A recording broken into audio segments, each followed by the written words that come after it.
Right now, the Madison School District is sticking with an unweighted grade point average system for high school students. We'll tell you why the district says it decided not to change.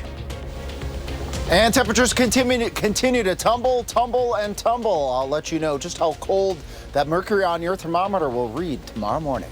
And later, lawmakers debate on what to do about two facilities that help homeless veterans now that their funding has run out. We welcome you to News 3 Now at 6. Good evening. Thanks for joining us. I'm Eric Franke. And I'm Sarah Carlson. Right now, as Madison students get ready to start the school year, whether you're in an AP class or not, the grades will count or weigh the same. Arman Rahman shows us why the district chose to keep its non-weighted grading system and some possible challenges here. Arman? That's right, Eric and Sarah. Allow me to do some arts and crafts for you for just a minute. A refresher course, weighing a grade would mean making an A in an AP class, instead of counting for 4 points, count for 4.5 or 5 points, and so on down the line. Now, the Universities of Wisconsin system last August started Direct Admit and Wisconsin Guarantee, which would guarantee admission for applicants from state high schools ranked in the top 10% of their class. That's why MMSD started the conversation around weighted grades last spring. How will this affect our students' post-secondary opportunities? How does this reflect our values? District officials say they looked at more than 50 surrounding districts in Wisconsin to see how they did things with their grades and transitioning their seniors to college, university, or trade school. We see that there's two models, and we believe both can serve students. They say they also put out a survey to students, families, and staff. We had a small response rate, but those who did respond were more in favor of moving to a weighted GPA system. Back in March, I spoke to students who told me they either were kept out of Wisconsin Direct Admit or knew others who were because they got a B instead of an A in their AP classes, which lowered their GPA. But district officials say they evaluated colleges and universities that valued an unweighted system as well. In fact, would be better prepared because they were selecting courses based on their interests, their abilities, and the rigor that they wanted to take, which then is a better story and a better trajectory for admissions advisors and counselors to understand why students are taking particular courses.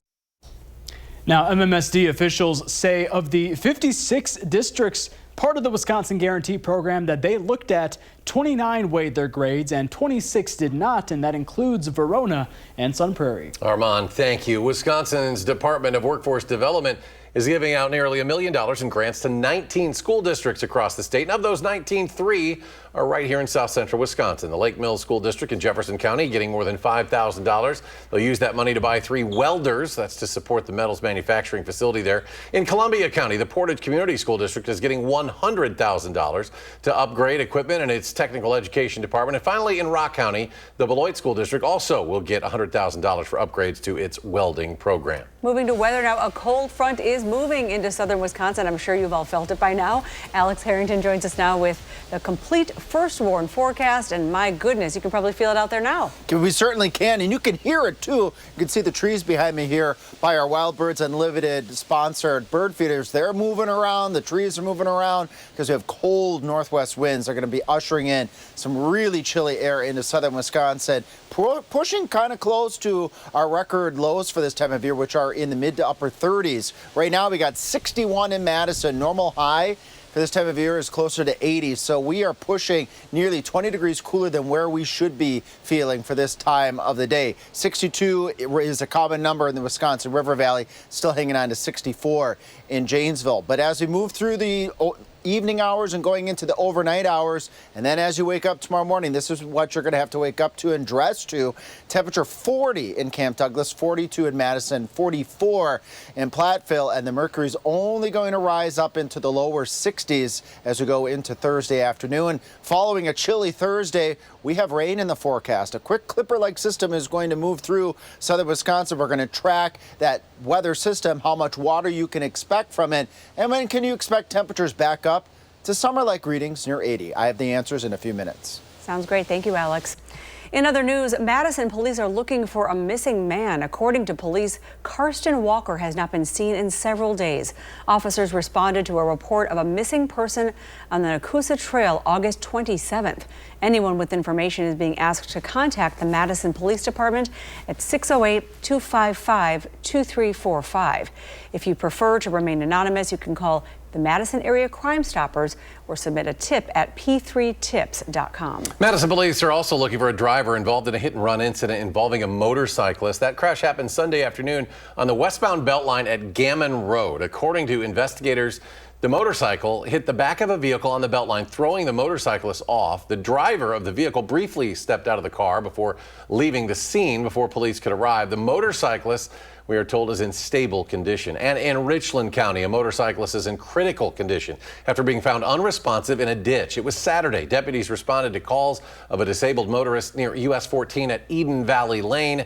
And there they found a 41-year-old Richland Center man lying in a ditch. Life-saving measures were provided before MedFlight took him to a Madison hospital. The investigation there is ongoing. Changes may be on the way to the city of Fitchburg's emergency dispatch center. The city of Fitchburg is one of the fastest growing cities in the Madison area, with the population growing by over 10,000 residents since 2013. Now, that growth is putting a strain on the city's dispatch center. Next Tuesday, the Common Council will vote on whether or not to eliminate that dispatch center, shifting the job to Dane County, which has already been helping the city's 4 full-time dispatchers. The county dispatch services has the capacity to do this. That's been an area that we've been unable to fund or fully staff for several years. So utilizing them more on a full-time basis can easily be accommodated by the county.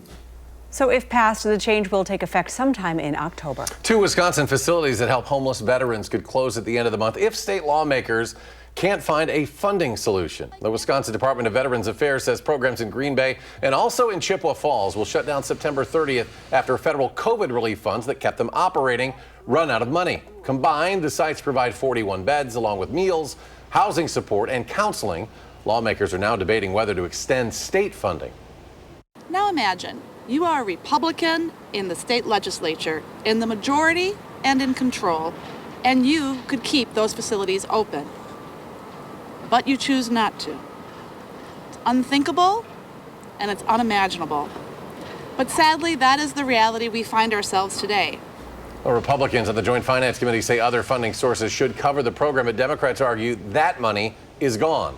Veterans groups, including the Wisconsin VFW, are calling on lawmakers to act before a September 30th deadline.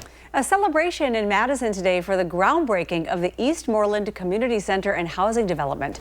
The center will be designed to host events, programs, and services for residents of all ages.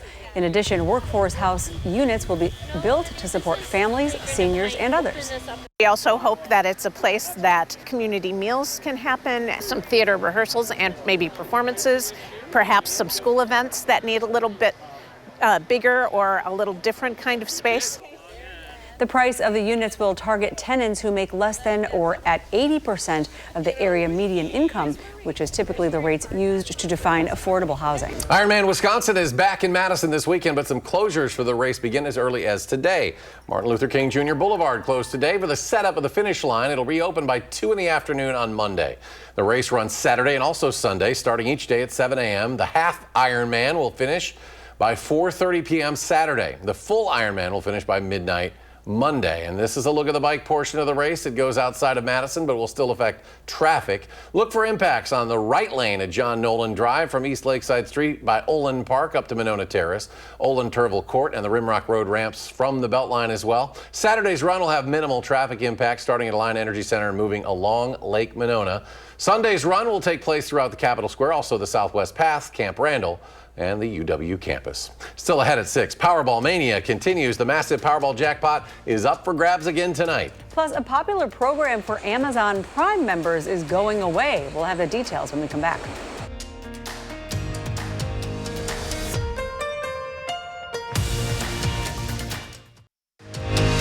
You're watching News 3 Now at 6.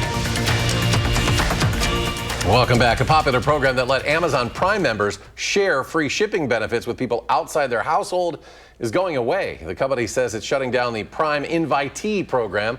October 1st. Going forward, those perks will only be available through Amazon Family, which allows sharing with one other adult plus kids and teens, but that's only if they all share the same address. Anyone else will have to buy their own membership. Bad news if you're looking for work. New data suggests the labor market is slowing down, more than economists' expectations as well. At the end of July, the number of available jobs across the country fell to an estimated 7.18 million. That's down about 180,000 positions from June. According to the Bureau of Labor Statistics survey, the number of open jobs nationwide is now at its lowest level since September of last year. Millions of Americans, including yours truly, are crossing their fingers, more than crossing my fingers, that they become an instant billionaire tonight through the Powerball. The jackpot has grown to an estimated $1.4 billion, making this the fourth largest in Powerball history. Now, no one has won the big prize since May. Don't take my, trying to steal it. Anyway, across the country, people lined up to buy $2 tickets in hopes of matching all 6 numbers. I have no expectations at all, and very rarely ever play the lottery, only when it gets this big. My uncle told me literally like 15 minutes ago to go buy a ticket. I never played, so I'm just going to try it out today. People in front of me, people in behind me, all, felt good vibes from them too. So I think somebody's going to win it from this store, but I hope it's me. Well, they all say that.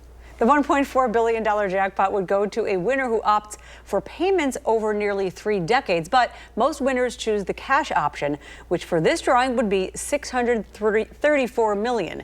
Then after taxes, it's about $400 million. The odds of hitting the jackpot are 1 in 292 million. If you win with that, you got to throw me a little bone. Sure. As your and I'll be back at work. Yeah, I'm sure. Still ahead, the NFL season's almost here. We'll take a look at the booming online sports betting industry. Plus, a recent credit bureau data breach exposed the personal information of millions of people, including children. How parents can keep a child's data safe. And will we see any more rain this week? Alex returns his complete forecast after a short break.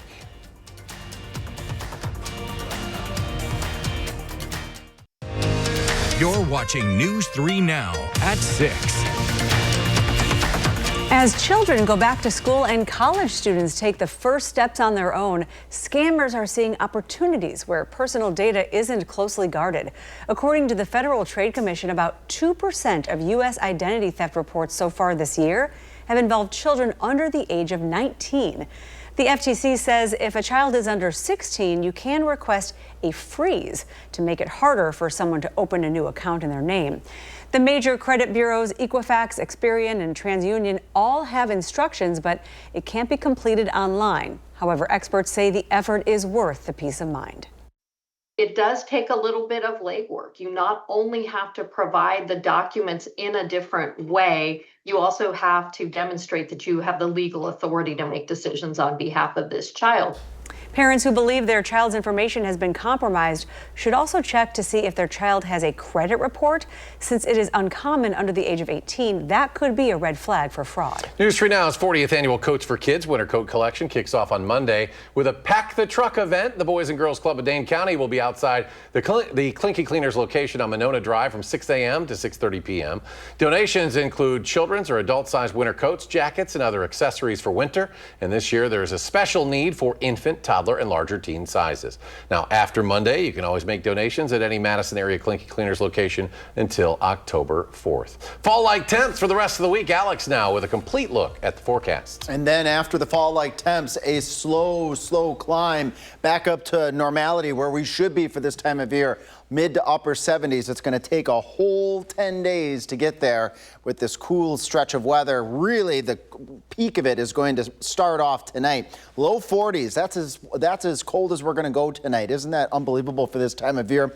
Then showers will build on in as we go a little bit later into Thursday night, going on into Friday. That's going to reinforce behind that weather system more cold air or more cool air as we head into the weekend. Here's the numbers we're up against for starting off your Thursday morning, work or school. Kiddos probably going to need that extra jacket. 40 in Camp Douglas, 41 in Baraboo, 42 in Madison, 42 in Janesville, and 44 in Platteville. So very unseasonably chilly start to Thursday and a cool day on Thursday as well. Average high 77. Nowhere near that. We're going to be in the lower 60s across all of southern Wisconsin. At least we'll have the sunshine, so that's a plus. And then you see kind of sticking out like a sore thumb here Thursday night. Widespread rainfall expected, and then we're going to have a dry stretch after that. So let's track that weather system here together. As we head towards 8 o'clock at night, couple scattered showers, maybe a rumble or two of thunder as this frontal system moves through. The heavier, more persistent showers and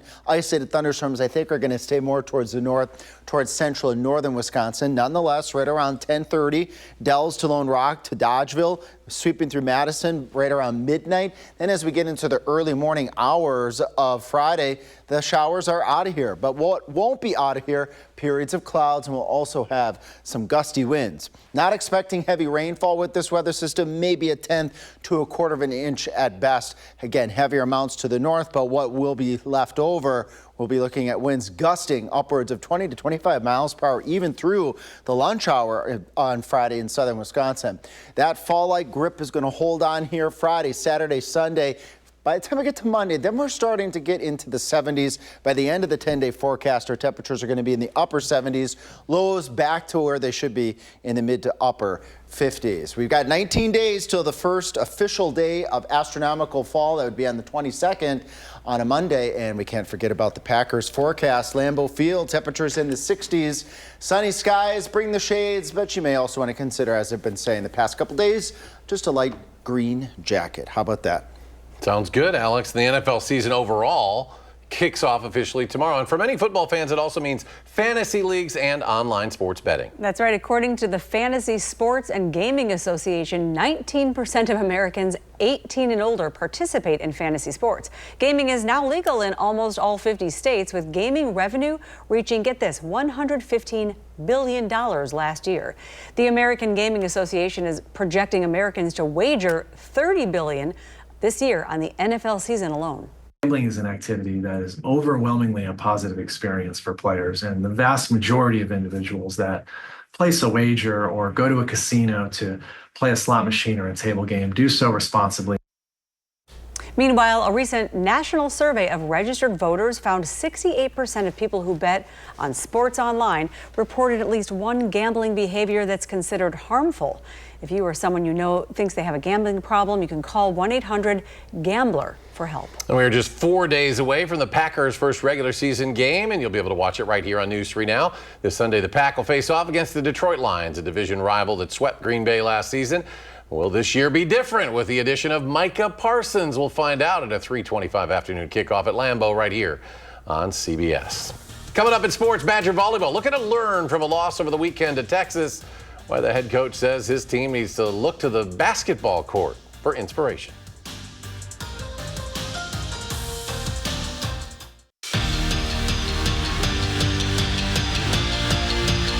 Kelly Sheffield schedules intentionally. He invited some of the best teams in the country to come to Madison to see what his Badgers are made of to open the season. Their season opener against Kansas confirmed his suspicions that while he may have a team filled with new faces, Wisconsin volleyball's championship pedigree isn't going anywhere.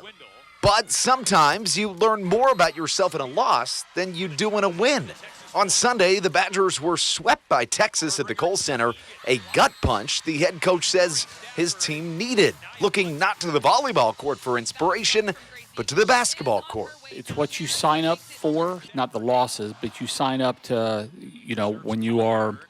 when you're choosing to come to a school like this, come and playing for a conference like this, you better learn to be resilient. There's an interview that we showed of Kobe Bryant years ago when they asked him, what does losing feel like? And I think everybody was surprised when they heard him say it's exciting. They're like, what in the world is Kobe Bryant talking about losing and exciting? What he meant was the process of getting back to work is exciting because you're digging in, you're trying to figure out what went wrong, and you're like, oh, yeah, okay, I see that, and yeah, that happens, and you got to pick yourself back up, and you get back to work. That process has to be exciting. The Badgers get back at it on Thursday, hosting UC Davis in their first match of the season here at the Fieldhouse. Before they host Chicago State right here on Friday, giving them a couple days to chew on some film and find new ways to improve. Until then, at the Fieldhouse, Andrew Banstra, News 3 Sports. Andrew, thank you. And coming up tonight on News 3 Now at 10, the City of Madison Traffic Commission looks to adjust traffic patterns on Williamson Street after numerous car crashes into local businesses. We'll talk to a business owner currently facing repairs about what solutions they believe could make a change. And it's getting pretty cool out there. Not so bad, though. Yeah, not so bad. If you're enjoying the fall-like weather tomorrow morning, you're going to have to dress for the fall-like weather with temperatures in the upper 30s to the lower 40s. Again, this time of year, record lows are in the mid-30s, so we're pretty close to that. I don't think we'll have record lows tonight, but it's certainly going to be a chilly start to Thursday, and overall on Thursday, staying in the 60s. Sunny skies, and join us again at 10 o'clock. We'll have another update for the future track on those showers that we're expecting Thursday night. But after those showers, you get that big climb to make back up to 80 by the end of next week. So but if you're going to the football games, either at Lambeau or Camp Randall, it's looking pretty good for the weekend. Yeah. Saturday's looking 60s, both Green Bay, Madison. Loving the weekend. Yeah. It's almost here. Alex, thank you. And thanks for joining us for News 3 Now at 6. Coming up next is Entertainment Tonight. And our next show is coming up tonight at 10 o'clock. We hope you'll tune in. You can always find us streaming as well, 24/7 on Channel 3000+.